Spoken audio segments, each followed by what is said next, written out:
হরিপ্রসাদ বাবুর মেয়ে যে জ্যোতি, এই সত্যিটা ধীরে ধীরে জানতে শুরু করেছে ঋষি। আর সেই সত্যের পথটাই শুরু হয় একটা রহস্যময় পার্সেল থেকে। গল্পের শুরুতে দেখা যায় ঋষির নামে একটি পার্সেল এসেছে, কিন্তু পার্সেলের ভিতরে কি আছে তা কেউ জানে না। তখন ঋষি স্নান করতে গিয়েছে, আর সেই ঠিক ফাঁকে জ্যোতি কৌতূহল সামলাতে না পেরে পার্সেলটা খুলে দেয়। আর খুলতেই সে আতঙ্কে থমকে যায়। বক্সের ভিতরে রয়েছে হরিপ্রসাদ বাবুর গোটা পরিবারের ছবি।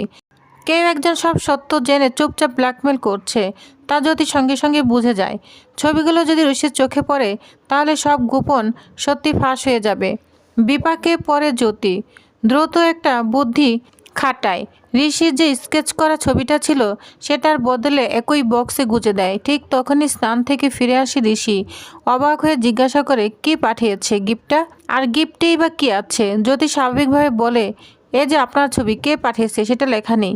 জ্যোতির কথা শুনে ঋষি যেন চমকে যায়। তেমনি জ্যোতিও তার নিজের অভিনয় অবাক হয়ে থাকে। দুজনের মনেই একই প্রশ্ন, কে পাঠালো ছবি, কেনই বা পাঠালো?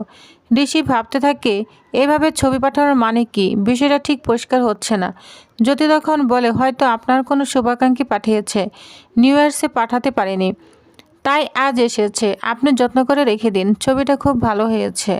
ঋষি ছবিটা যত্ন করে তুলে রাখে, কিন্তু মনে মনে বোঝে ঘটনার আড়ালে নিশ্চয়ই বড় কোনো রহস্য লুকিয়ে আছে।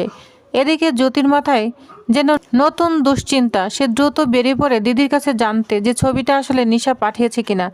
আর ঠিক তখনই ঋষির ঘরে ঢুকে ঋষির মা শুভা দেবী। তখন সে বলে, ঋষি তুই এখনো শুয়ে আছিস? চল, আজ তো বাড়িতে পিঠাপুলি উৎসব হবে। ঋষি পিঠের বাটি, নারিকেল গুড় আর চালের গুঁড়ে ছড়াছড়ি দেখে মুখ কুচকে বলে, আরে মা, এত ঝামেলা কেন করছো? বাড়িতে এখন তার কেউ মিষ্টি খায় না, তেমন পছন্দও করে না।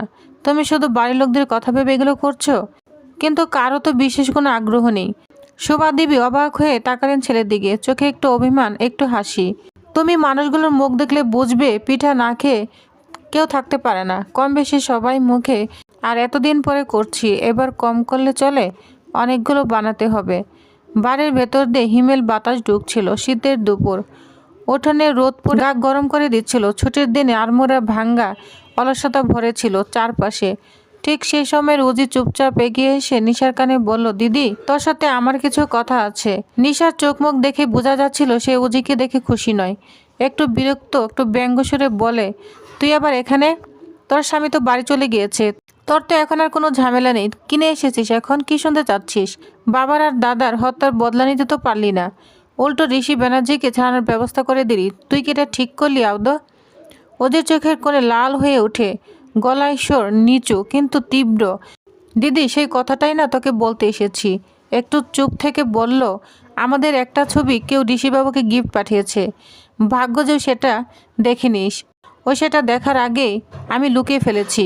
একবার ভাবতো, ঋষিবাবু যদি দেখতো, এতক্ষণে সব সত্যিটাই জেনে যেত। কী অবস্থা হতো ভেবে দেখেছিস? যা শুনে নিশা তো মুহূর্তখানিক নিস্তব্ধ হয়ে যায়। তারপর তীক্ষ্ণ দৃষ্টি ফেলে বলে, ছবিটা কে পাঠালো? অজি বলে, সেটাই তো আমার প্রশ্ন। ছবিটা কি তুই পাঠিয়েছিস? তখন নিশা তো রেগে যায়, বলছে, তুই কি ভাবিস আমাকে? এতটাই মাথা মোটা যে আমি ছবিটা পাঠাবো? আমি জানি ছবি পাঠালে সব ধরা পড়ব, আমরা আমাদের পরিচয় সব। তাই ছবিটা অন্য কেউ পাঠিয়েছে, কিন্তু সে কে সেটা আমাকে খুঁজে বের করতেই হবে। এইভাবে সব কিছু ধামাচাপা পড়ে যেতে পারে না। এইবার নিশা আরেক ধাপ এগিয়ে খোঁচা মারল, বলছে, তুই তো এখন চাসই না যে এসব বেরোয়। পরিচয় বেরোলে তো তোদের পরিবার ভেঙে যাবে। তখন কি হবে জানিস? তোকে আবার আমার কাছেই ফিরে আসতে হবে। তখন কিভাবে মুখ দেখাবি? অজি সেই কথাটা সহ্য করতে পারল না। মুখটা জ্বলন্ত কলের মতো হয়ে উঠল। বলছে, দিদি, আরও একবার আমাকে এভাবে অপমান করিস না। ভুলে যাস না আজকের অবস্থাটা তোর ভুলের জন্যই হয়েছে। আজ আমাকে ওই বাড়িতে গিয়ে উঠতে হচ্ছে, ঋষিবাবুর নামে সিঁদুর দিতে হচ্ছে। কী জন্য? কিসের জন্য? যদি সেদিন তুই একটু সাবধান হতিস, যদি ঠিক সময় চলে আসতিস, তাহলে আজ আমাকে এই পরিণতিটা দেখতে হতো না। সে নিঃশ্বাস ফেলে বলে, চুপ করে থাকিস না দিদি, উত্তর দে। আমি কি চেয়েছিলাম? পড়াশোনা করে চাকরি জোগাড় করতে? আমি নিজের পেয়ে দাঁড়াতে চেয়েছিলাম, কিন্তু তোর জন্য সেই স্বপ্নটা এক মুহূর্তেই ভেঙে গেল। বদলা নিতে গিয়ে আমরা নিজেরা আগুনে পড়ে যাচ্ছি। তোর কোনো কথাই আমার কানে পৌঁছায়নি। তুই তো নিজের মতো করে সব করে গিয়েছিস। ও যে এবার চোখ মুছল না, যেন সে অস্ত্রকে লুকাতে চায় না। তুই যা খুশি বল, অপমান কর, গাল দে, কিন্তু সত্যি তো সত্যিই থাকবে। সত্যি আর বদলানো যাবে না। অন্যায় হয়েছে, সবাই জানে, এদিকে বাড়ির ভেতরে ঘড়িতে টুং করে ঘন্টা বাজলো, কিন্তু উজি এখনো ফিরেনি। শুভা দেবী রান্নাঘর থেকে বেরিয়ে এলেন, পিঠের আটা ফুলে ফুলে এসেছে। মনের ভিতরে অদ্ভুত শূন্যতা। ভাবলেন জ্যোতি এখনো কেন এলো না? বাড়িটা ফাঁকা ফাঁকা লাগছে ওর অভাবে। মেয়েটা কি সুন্দর, ভদ্র, কাজের মনে প্রাণে সহজ। সত্যি ঠিক বউটাকে ঋষির জন্য পেয়েছি, এটা ভাবলে মনটা ভরে যায়। উঠোনে খেয়া তখন নারকেলের পুর নিয়ে ভারী বিরক্ত। বলছে, মা এই নারকেল করতে আমি পারবো না, দয়া করে বলো না আমাকে। শুভাদেবী হেসেই উত্তর দিলেন, না তুই না করলে কে করবে, চল এবার তাড়াতাড়ি কর। শীতের দুপুরে সেই মন্থর সময়ে বাড়িটা যেন দুই ভিন্ন গল্পে ভাগ হয়ে গেল। এদিকে মায়ের নিষ্পাপ রান্নাঘরে আনন্দ, অন্যদিকে বোনদের বিষাক্ত গোপন ইতিহাস, বদলা যন্ত্রণা আর ভবিষ্যতের অন্ধকার। উজির দরজার চৌকাঠ পেরোতেই শুভাদেবীর কণ্ঠ ভেসে এলো, উজি তোর দিদি কোথায় গেল? তাকে নিয়ে এলি না? আজ তো আমাদের বাড়িতে পিঠে বলে উৎসব হবে। বিবাহ শাদী সব তো আগামীকাল পরশু, আজ একটু হইহুল্লার না হলে চলে?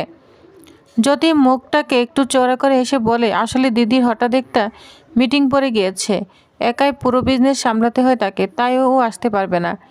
পিতা তখন তুচ্ছের ভঙ্গিতে বলে ওঠে, হবেই তো, একা মেয়ে সব দিক সামলে বসে আছে, এত দায়িত্ব তার মাথায়, একটু ব্যস্ততা হবেই।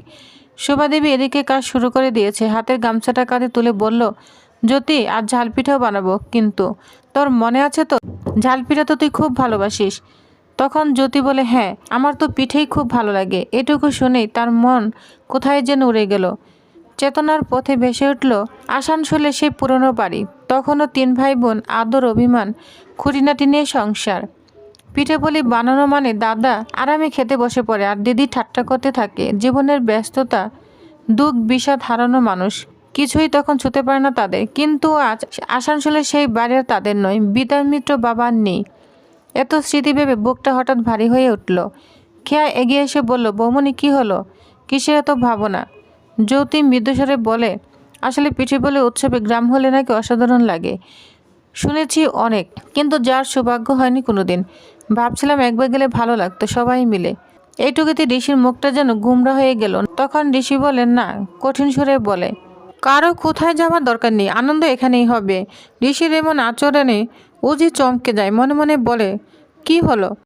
ঋষি হুট করে রাগ দেখানো তো মানুষ নয়, এই রাগের ভিতরে কি কিছু আছে?